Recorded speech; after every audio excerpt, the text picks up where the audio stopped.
They went down and met the public. They met the stakeholders. They met all the Kenyans who actually gave their suggestions to this particular bill. Honorable Speaker, as we debate this particular bill, we need to know that as the bill stands now, Honorable Kuria and members of the budget of Planning Committee, that is a committee, have made a raft of proposals on amendments that are very progressive, very important, and in fact, certain issues that are being discussed by members in this floor are not part of what the committee recommended. But the committee recommended a number of things. That one, taxation of certain nature. For example, let me just give an example of the deletion of certain clauses. Clause 124 on motor vehicle tax. Previously, the bill, when it was tabled in the House, Mr. Speaker, had made proposals on motor vehicle taxes, the bread tax, and many others. But the committee, in its wisdom, and having had the Kenyans, and having had the stakeholders, actually deleted most of those clauses. That the members opted to address the public and Kenyans as if the committee has not made its report in the House is not good, Mr. Speaker. Mr. Speaker, let me just go down and enumerate why I support this bill. That clause 23 is actually on the issue of athletes. There was a proposal to tax the income by the athletes. The committee went ahead and deleted that and asked that athletes be incentivized and be allowed, and their monies they earned actually will give an income to this country.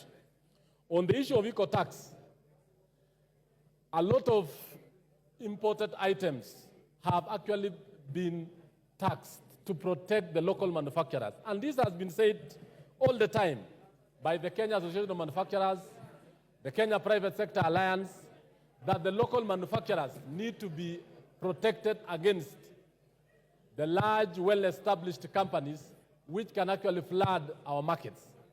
And in so doing, we are not exporting the jobs. When we buy from foreign countries, and Mr. Speaker, I would just want members to know this, we are actually exporting jobs to those nations. We are actually exporting money. And that is why, from last year's finance bill, we have been able to stabilize the issue of foreign exchange. We have also been able to bring the inflation down. Mr. Speaker, when you look at clauses 34A, 1 and B, the committee proposed to actually delete even taxes on aircraft spare parts and many other things. This is actually the reason why Kenya is a hub in this region, where most of the countries in the region always do their maintenance and servicing of their aircrafts in this country. Clause 45 up to 48 introduces the eco-levy. And this one is actually to make sure that imported material from other countries are actually taxed, and this is actually to safeguard our climates and also to ensure that the way we dispose issues like phones and even tires. And in this same clause, Mr. Speaker, we have the issue that the motorcycles, the wheelchairs, tires, and everything else are exempt because these are Kenyans of low level who are going to use this. So as we speak, Mr. Speaker, this bill is very important. It is serving this country very well, and therefore I support. Thank you, Mr. Speaker. Thank you, Melly. Who did I want? John Badi. We have reduced time to 5 minutes. All of you will have an opportunity. Thank you, Mr. Speaker. Mr. Speaker, I want to start by saying that since President Ruto took over power, I've never been to State House. I don't intend to. I have never had a one-on-one meeting with him, so the only forum I can use is this one, to tell him what I think he needs to do. The President, I want to tell you, The people you have hired, economic advisors you have hired at State House, and the people you have put at the Treasury are not advisors, but they are economic saboteurs. Please look for economic advisors to help you govern this country for the remaining period of 3 years. I say so because, Mr. Speaker, this idea and perception that is coming across, and I hear it a lot even with my colleagues across the aisle, that for you to grow this economy, for you to narrow the budget deficit, you need to tax Kenyans more. That is, nothing can be further from the truth. Mr. President, ask your team to compare and give you the data. When we passed the finance bill of 2023, what effect has it have on revenue collection? If you compare revenue collection up to 12 months leading to March 2024, the growth in revenue is 13.8%. Compare that to the same period ending March 2023, revenue growth was 14.5%, far much higher than revenue growth for this year, even in a year of election. The reason is simple. You are discouraging tax collection by imposing excessive high taxes which are discouraging business in this country. I heard the leader of majority tell us not to be populist, not to play populism. I want to remind Honorable Kimani Ichung'wah, that which you call populism, that which you call playing to the gallery, is what has made Kenya Kwanza government, which was just stamping, to climb down and accept what Kenyans had started saying early, and they were not listening. Therefore, we will continue playing populism if that is what is going to make Kenya Kwanza listen to us. Mr. Speaker, this government is giving you with the right hand and taking with another, the left hand. Why do I say so? We are being lied to as a country that now VAT on bread is going to be reduced, which anyway was not there in the first place. You are the ones who came up with this crazy idea. This crazy idea was not in our books.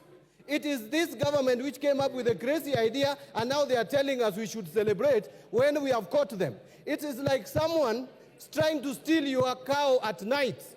And when you hear the footsteps of the cow and you come out and you shout and make noise, then he comes back with the cow and he tells you you should celebrate because I've not stolen it. We have caught you.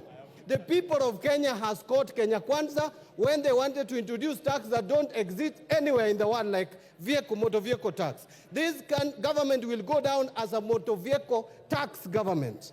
Mr. Speaker, look at what the committee is trying to do. This Committee of Finance. After Kenyans have made noise and you are reducing these taxes, then you come up with a clause at the end, the last paragraph of your report. You are going to introduce a new clause to this bill, which was not there, called road maintenance levy. And you are telling us clearly that you have not been able to collect enough levy in this year than previous year because the prices of fuel was high, and you are proposing to increase it here by 7 shillings, but I'm told, I have information, that you are going to move it to 9 shillings when we come to the Committee of the Whole House. We must reject these attempts to increase the price of petroleum product, because that will increase even the price of electricity and therefore will increase the cost of production. Order, Mbadi. Yes, Chairman. What's your point of order and under what standing order?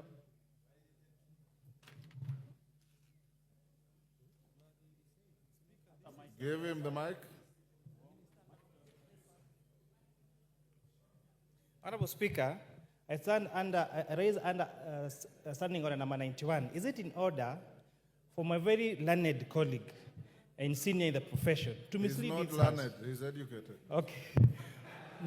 My senior accountant. Jenda Molo, you should defend the profession. Is it in order, Honorable Speaker, for CPA banding an experienced accountant and a very experienced lawmaker to say and to inform this House that the report on the finance and national planning is amending the road maintenance levy to increase fuel prices. He should know better that an increase in the fuel prices is contained under regulations on the Kenya Roads Board Act. And therefore, introduction of increase of fuel cannot be done on a finance bill. It is just a matter of simple logic that such an experienced legislator should know, Honorable Speaker. Yes, Badi, finish up. Badi, finish up. Give Mandy the mic. The mic. Mr. Speaker, I'm shocked that the chair of Finance and Planning Committee does not even understand this report. Let us go to page 3, is it 397 or 377? There is the last paragraph, Mr. Speaker, and I want to read it if you allow me. New clause 66. New clause 66, road maintenance levy. The committee notes that the road maintenance levy is charged on all petroleum. Don't want to read all that. It says, additionally, the committee to help raise sufficient funds to maintain and repair roads across the country, the committee recommends an increase of the levy pursuant to Section 3 of the Road Maintenance Levy Fund Act from 18 shillings to 25 shillings per litre on all petroleum products. Mr. Speaker, new clause means what? You are going to put a new clause. Order. You know, Mr. Speaker, Yes, I Kimani. came to Parliament. Order. Nothing personal, Badi. Honorable You are a Speaker, senior. Honorable Speaker, this matter was first raised by the Cabinet Secretary for National Treasury. Wait, no, for Cabinet Secretary for Order. Transport. He has been challenged. Let him Hold on, respond. hold on. The committee extensively deliberated on this matter. And it's a matter of fact of law that you cannot bring an amendment to increase fuel through the Kenya Roads Management Act. And therefore, Honorable Speaker, so when the committee will be proposing amendments during the committee of the whole House, we have already submitted our report that this cannot be done on this finance bill, and that is a fact. So, in as much as Honorable Speaker, our Order. friends here, on one hand, they are saying they want to discuss the finance bill, the proposals as they are. On the other hand, they are saying they want to discuss the report. I think they should also declare whether they want to discuss the finance bill with the report as it is. Order. Next, Murumba Chikati. Order. You have an opportunity to amend this bill at committee of the whole. So hold your horses and Murumba Chikati. Badi's time is over. Your time is over. Murumba Chikati. Isendos. Thank you, Mr. Speaker. Mr. Speaker, while supporting this bill, let me also try and look at the needs that are facing our country across the sectors. Mr. Speaker, one of the biggest challenges and why I support this bill Yes, order, is- Chikati. What is out of order, women rep for Migori? Mr. Speaker, Under what standing order? you will get it. I'm a first time. I don't know the standing order well, but you need to know that there are women in the House. Mr. Speaker, kindly balance. If you can't see us, we can walk around. You'll be seeing that there are some female figures in the House. Order. Are you alleging that Millie Odhiambo is not a woman?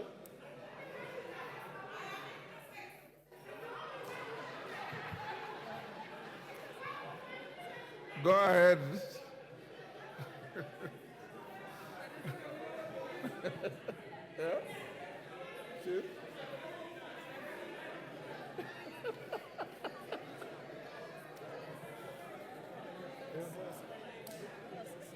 Mr. Speaker, can I continue? Thank you. So, thank you, Mr. Speaker. While supporting this bill, I would like also to examine the needs that are facing our country across different sectors.